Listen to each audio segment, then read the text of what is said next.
Brought to you by TechnoSpark 20 series smartphones. Patil साहब, जिसके लिए आपने अजमेर से लिखकर जयपुर तक पद यात्रा निकाली थी, पेपर लीक के मामले में कांग्रेस ने जो नहीं कार्रवाई की वो बीजेपी कर रही है। स्वागत करता हूँ। सरकार किसी की भी हो, अगर पेपर लीक वाले अहम मुद्दे पर लोगों के मन में हम विश्वास नहीं जगा पाए कि नौजवानों का भविष्य सुरक्षित है, तो हम सही नहीं कर रहे हैं। लेकिन भाजपा को भी जो काम करना है, प्रतिशोध की भावना से नहीं करना है। अशोक गहलोत और गोविंद सिंह डोटासरा दोनों जेल जाएंगे पेपर लीक के मामले। बड़ा अशोभनीय बयान है। इस प्रकार के बयान किसी मंत्री को नहीं देने चाहिए। इस प्रकार से डरा धमका के लोगों को या विपक्ष को आप चुनाव नहीं जीत सकते। ये सवाल सर, निर्दलीय जो विधायक है रविंद्र सिंह भाटी, वो यहाँ से चुनाव लड़ रहे हैं। क्या लगता है, निर्दलीय के लिए लोकसभा का चुनाव पॉसिबल है जीतना, या तमाम चीजों को लेकर आपका एक्सपीरियंस क्या है? भाई, लड़ने का अधिकार सबको है। कोई किसी दल का हो या निर्दलीय हो, लोकतंत्र है और कोई व्यक्ति चुनाव लड़ सकता है। चुनाव के अंदर अब गिनती के दिन रहे। हमारे साथ में कांग्रेस के नेता सचिन पायलट मौजूद है। सर, किस तरीके के आप पूरे देश के अंदर घूम रहे हैं, किस तरीके की इस समय कांग्रेस की लहर है या क्या है चुनाव को लेकर? देखिए, पहला चरण जो मतदान है 19 तारीख को है और 100 के लगभग लोकसभा सीटों पर चुनाव होगा। मेरा अपना आकलन ये है कि बीजेपी में अब एक एहसास हो गया है कि जो नारे दे रहे हैं वो 300 पार, 400 पार, 500 पार, उसमें वो दम नहीं है। क्योंकि 10 साल की रिपोर्ट कार्ड पर लोग वोट डालेंगे और लोगों ने देख लिया कि 10 साल में हमको क्या मिला है, क्या हमने खोया है। और मैं समझता हूँ विशेष रूप से जो किसान वर्ग है, नौजवान वर्ग है, वो भी समझ गया कि जज्बाती मुद्दों पर बार बार वोट डालकर देश का भला नहीं हो रहा। हमें जनता से जुड़े मुद्दों पर ध्यान केंद्रित करना पड़ेगा। तो हमारा जो कैंपेन है, जो हमारे कैंडिडेट्स हैं और अलायंस है, बड़ा मजबूत है और मैं उम्मीद रखता हूं कि हम लोग इस बार अच्छे बहुमत के साथ चुनाव जीतेंगे। सर, लेकिन देश के अंदर चर्चा इस बात की हो रही है कि बीजेपी 400 पार आएगी, यानी कांग्रेस को लेकर कोई भी ये चर्चा नहीं कर रहा है कि राजस्थान देश के अंदर कांग्रेस कितनी सीटें लाएगी। आपको क्या लगता है? ये जो है, ये अहंकार का प्रतीक है कि चुनाव होने से पहले आप घोषणा कर दें कि हम इतना जीतेंगे, उतना जीतेंगे। जनता जनार्दन है, जिस पर वो बटन दबाएंगे उसकी सेवा का मौका मिलेगा।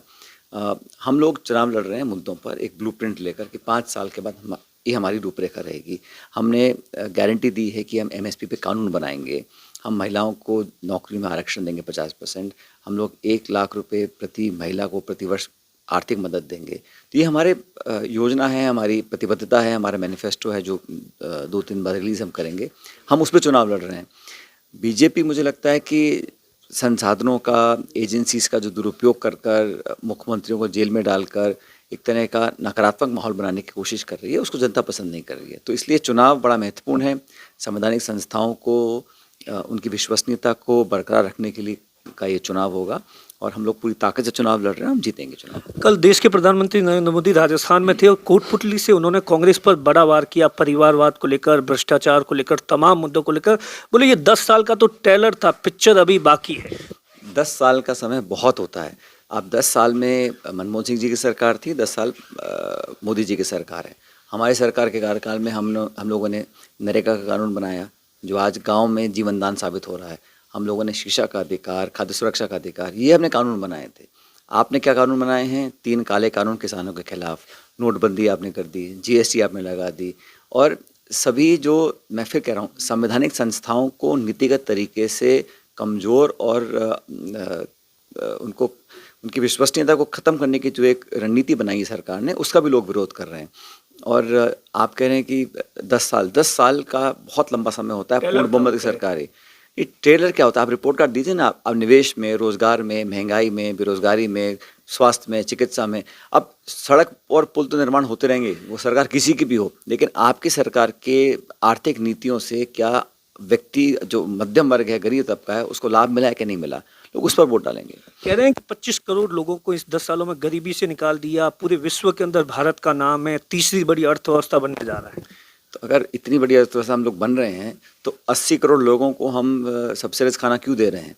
बीजेपी की सरकार करे तो रेवड़ियाँ नहीं है। तो ये तो प्रचार है, प्रोपेगेंडा है। मीडिया, अखबार, व्हाट्सएप पे लोग नाना प्रकार की बातें कर रहे हैं, लेकिन ऐतिहासिक बेरोजगारी आज देश में है। किसान चिंतित है, एक एग्रेरियन क्राइसिस हमारे देश में है, सीमाओं पर चीन लगातार आक्रामक हो रहा है। इन सब बातों का भी लोग ध्यान रखकर वोट डालेंगे। राजस्थान के अंदर बीजेपी की सरकार है, 100 दिन पूरे हो गए, तमाम तरीके से दावे कर रहे हैं। आपको तो खुश होना चाहिए पाटिल साहब, जिसके लिए आपने अजमेर से लेकर जयपुर तक पद यात्रा निकाली थी। पेपर लीक के मामले में कांग्रेस ने जो नहीं कार्रवाई की वो बीजेपी कर रही है। स्वागत करता हूँ। सरकार किसी की भी हो, अगर पेपर लीक वाले अहम मुद्दे पर लोगों के मन में हम विश्वास नहीं जगा पाए हैं कि नौजवानों का भविष्य सुरक्षित है, तो हम सही नहीं कर रहे हैं। लेकिन भाजपा को भी जो काम करना है, प्रतिशोध की भावना से नहीं करना है, जड़ तक जाना है। और मैं कहता हूँ कोई दल हो, कोई अधिकारी हो, कितना बड़ा व्यक्ति हो, अगर पेपर लीक में लिप्त है, उसकी जांच होने के बाद उसको दंड मिलना चाहिए, चाहे सरकार किसी की भी हो। शिक्षा मंत्री ने कल बयान दिया कि अशोक गहलोत और गोविंद सिंह डोटासरा दोनों जेल जाएंगे पेपर लीक के मामले में। बड़ा अशोभनीय बयान है। इस प्रकार के बयान किसी मंत्री को नहीं देने चाहिए। इस प्रकार से डरा धमका के लोगों को या विपक्ष को आप चुनाव नहीं जीत सकते। और एक तरफ केंद्र सरकार कांग्रेस के बैंक के खाते सीज कर रही है, आप लोगों को जेल में डाल रहे हैं, ईडी सीबीआई का दुरुपयोग कर रहे हैं, और ऐसा एक माहौल बना हुआ है जहां निर्वाचन आयोग मौन रहकर सिर्फ पूरा खेल देख रहा है। इस पर भी लोगों के जहन में चिंता है कि हमारे लोकतंत्र में किस प्रकार का वातावरण हमने बनाया है। राजस्थान के अंदर मिशन 25 को लेकर बीजेपी तीसरी बार दावा कर रही है। आप जिस सीट पर है आज चुनाव प्रचार के लिए आए हैं, क्या कुछ कहेंगे? ये सरहद का इलाका है, बाड़मेर हमेशा कांग्रेस का गढ़ रहा है। और यहाँ पर जो मैं कल यहाँ पर आ गया था, जो लोगों से मैंने बात की है, मुझे लगता है अब तक की सबसे बड़ी जीत कांग्रेस पार्टी की इस बाड़मेर लोकसभा क्षेत्र से होगी। अच्छा सर, जिस तरीके से आप घूम रहे हैं छत्तीसगढ़ के अंदर भी क्या किस तरीके का सर फीडबैक है? छत्तीसगढ़ में हम लोग सरकार नहीं बना पाए, लेकिन वहाँ 11 लोकसभा क्षेत्र हैं और वहाँ मुझे लगता है कि अधिकांश सीटों पर कांग्रेस पार्टी जीत। आखिरी सवाल सर, निर्दलीय जो विधायक है रविंद्र सिंह भाटी, वो यहाँ से चुनाव लड़ रहे, क्या लगता है निर्दलीय के लिए लोकसभा का चुनाव पॉसिबल है जीतना, या तमाम चीजों को लेकर आपका एक्सपीरियंस क्या कहता है? भाई, लड़ने का अधिकार सबको है, कोई किसी दल का हो या निर्दलीय हो, लोकतंत्र है और कोई व्यक्ति चुनाव लड़ सकता है। हारेगा कौन, जीतेगा कौन, इसका निर्णय जनता करेगी। राजस्थान में कितनी सीटें आएगी कांग्रेस को? मुझे लगता है कि हमने पिछली बार हमारा परफॉर्मेंस बिल्कुल अच्छा नहीं था, इस बार हम बहुत बेहतर परफॉर्म करेंगे, अधिकांश सीटों पर जीतेंगे। आप सुन रहे थे सचिन पायलट को, जिस तरीके से सीधा दावा है कि राजस्थान में इस बार कांग्रेस बेहतर परफॉर्मेंस करेगी। दिनेश बोहरा, बाड़मेर।